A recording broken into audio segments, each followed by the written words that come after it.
turminha do terceiro ano, tudo bem? Espero que todos estejam bem.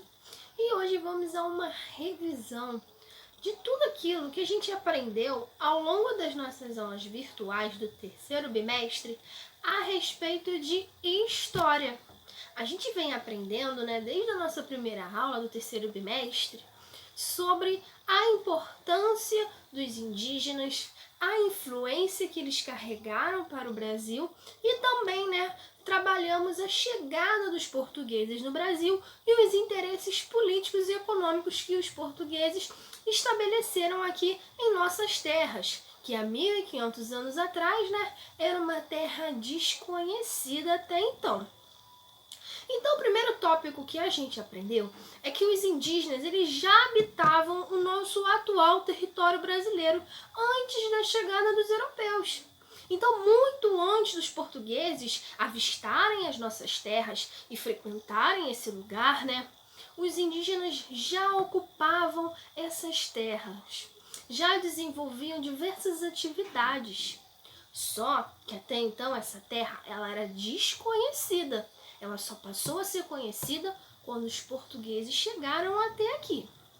A gente aprendeu também que os povos indígenas eles têm etnias distintas, eles têm maneiras de viver de acordo com os ensinamentos dos seus ancestrais, eles falam línguas distintas e organizam a construção das moradias conforme a sua cultura. E a partir de cada aula a gente foi destrinchando cada tópico desse, correto? Uma das principais coisas que nós falamos, é que os indígenas eles tinham uma língua diferente das quais os portugueses já falavam, já pronunciavam.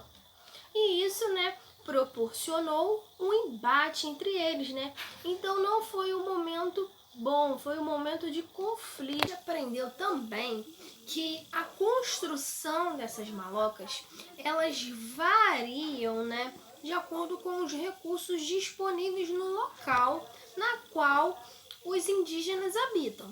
Por exemplo, essas malocas elas poderiam ser construídas a partir de bambu, da taquara, da madeira, da folha de palmeira e também da palha. E isso ia variar de acordo com o tipo de vegetação existia na floresta, na mata, na qual as aldeias indígenas estavam situadas. Em seguida, a gente aprendeu também um pouquinho sobre a questão do desmatamento em relação à presença dos indígenas. E também levamos isso para um viés da presença do português interferindo negativamente nas florestas brasileiras. Até então, os índios eles utilizavam os recursos da natureza, porém, eles retiravam aquilo que era necessário para eles, para a sua sobrevivência, para a construção dos seus recursos, para a sua alimentação, para a manutenção geral da sua aldeia.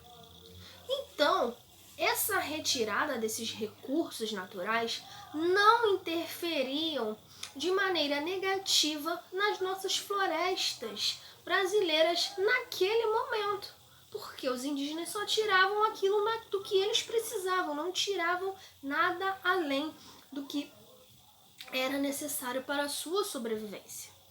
Só que com a chegada dos portugueses em nosso território brasileiro, esse viés mudou.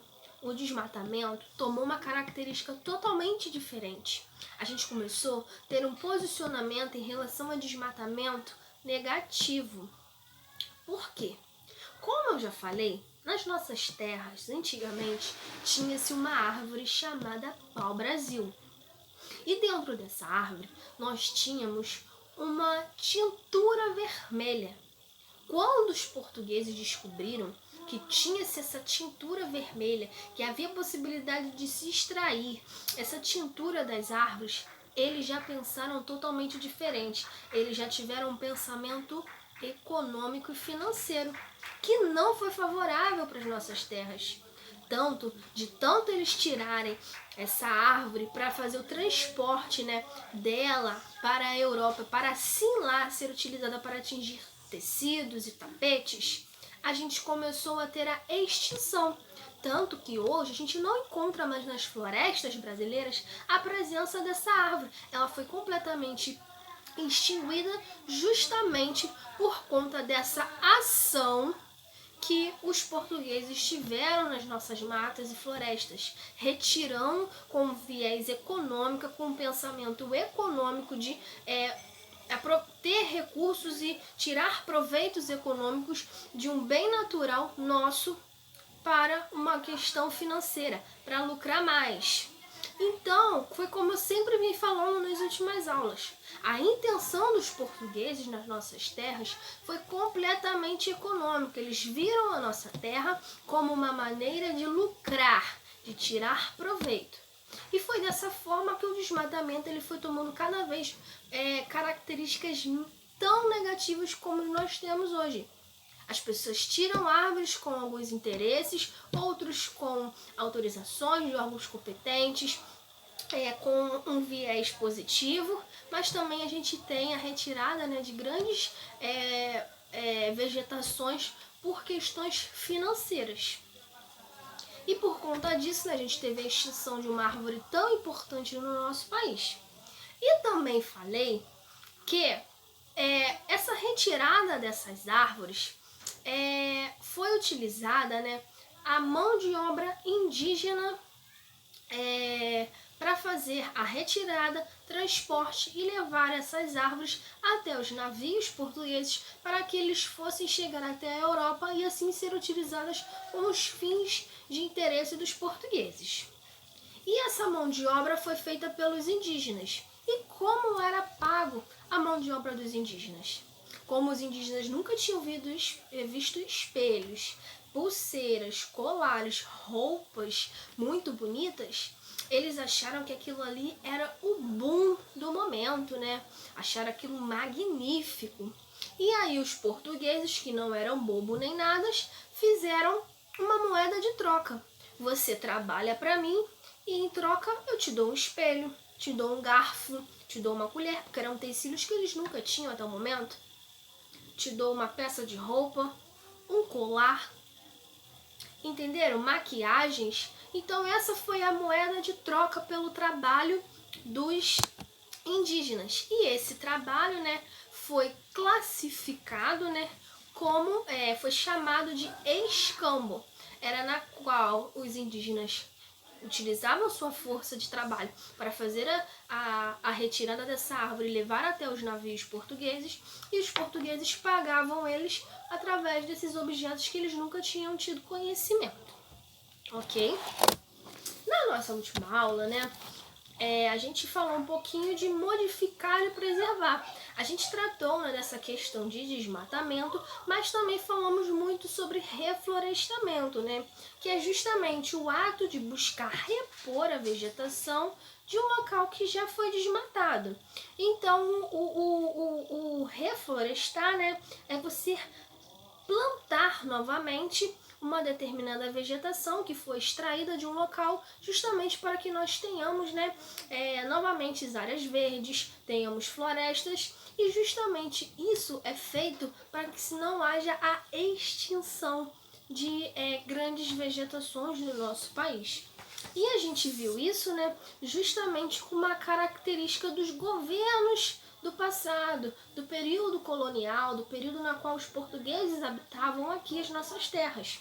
Inclusive Dom João VI, né, ele teve muito essa percepção de se preocupar com o desmatamento. E ele foi a primeira pessoa lá daquela época que começou a pensar sobre reflorestamento. E inclusive, né, o local na qual ele viu que estava se havendo esse grande problema, e ele atuou ali naquele local para que não se houvesse a extinção não houvesse a extinção do Rio Carioca, né, que é a atual, né, vegetação do Morro da Tijuca. E a partir daí, né, foi Dom João VI, Dom Pedro II, que começaram a ter esse viés mais de proteger as florestas. Então, como houve aquele grande desmatamento por conta do pau-brasil, que foi utilizado com fins lucrativos, Dom João VI e Dom Pedro II começaram a ter um pensamento contrário a isso e reflorestar essas grandes áreas para que se não houvesse a extinção de grande parte verde e de vegetações importantíssimas para esta cidade, ok? E também falamos um pouquinho, né, na nossa última aula também, sobre alguns recursos naturais que são utilizados pelos indígenas, né? A gente viu alguns temperos, alguns condimentos, esses alimentos e temperos também são utilizados como ervas medicinais, tem uma característica completamente medicinal para tratamento de doenças que acontecem com os povos indígenas. E a gente conheceu também, né, a árvore de urucum, né, que o urucum ela tem a capacidade de ter uma cor avermelhada e a partir dali a gente tira, né, dessa árvore, o urucum, que é também utilizado como condimento para temperos, e também ele é utilizado, né, a partir da sua tritura, né, sai dela uma tintura vermelha, na qual os índios utilizam para fazer as suas pinturas corporais provenientes de suas religiões e suas etnias, ok? Então, até na nossa última aula, que foi até a página 11, a gente trabalhou justamente esses tópicos importantes para que marcam, né, esse momento tão importante histórico do nosso país, né, que é o nosso território brasileiro. Então a gente trabalhou um pouquinho sobre etnia, sobre as formas de fala, as línguas, as maneiras que eles se reúnem, de como são suas moradias, e trabalhamos também um pouquinho sobre essa questão do reflorestamento, que foi uma atitude necessária justamente por conta do grande desmatamento que sofreu nossas florestas por conta da extração do pau-brasil. Ok? Então foi basicamente isso os assuntos tratados na nossa última aula. Ok, terceiro ano? Então, essa nossa aula hoje. Foi um momento da gente recapitular tópicos importantes para que a gente venha relembrando e aprendendo sempre pontos importantes que aconteceram no nosso país e que a gente vê o reflexo desses acontecimentos até hoje, ok? Então é isso nossa aula de hoje, espero que vocês tenham gostado e até um novo vídeo com novas revisões, ok? Um grande beijo e até a próxima! Aprendeu também sobre alguns locais, né, algumas cidades que nós conhecemos atualmente e foram, né, polos centrais das embarcações dos portugueses. Inclusive lá na página 4 do nosso livro, a gente tem o farol de Santo Antônio lá em Salvador, logo aqui abaixo. E na imagem de cima, a gente tem ela no passado. E nesse momento aqui, acontecia, né, embarcações holandesas atracando neste território, ou seja, eles desembarcavam suas tripulações nesse rio. Então, esse local, né, o farol de Santo Antônio, ele tem um marco histórico que carrega, né, marcas do processo de colonização do Brasil, o processo da chegada dos portugueses, das embarcações que atracavam nesses locais justamente para trazer portugueses da Europa, fazer também questões cambiais, também utilizava esses locais para fazer importação de matéria-prima tirada aqui do Brasil para levar para a Europa. Então a gente estudou um pouquinho também dessa questão da organização das cidades que se tinha no passado e como as cidades atualmente. Em seguida, a gente falou um pouquinho também sobre os modos de vida dos indígenas e o seu ambiente. Primeiro, né, nós focamos nas formas que os indígenas eles tinham para se abrigar do frio, abrigar sua família, construir suas moradias, firmar as suas etnias e culturas, né? A gente aprendeu, né, que os espaços nos quais os indígenas se abrigam, eles são chamados de malocas. E esses espaços eles utilizavam para dormir, para preparar os seus alimentos, para conversar entre si, realizar algumas atividades. E cada maloca, né, ela variava de acordo com a sua etnia indígena. Algumas malocas poderiam ser retangulares e outras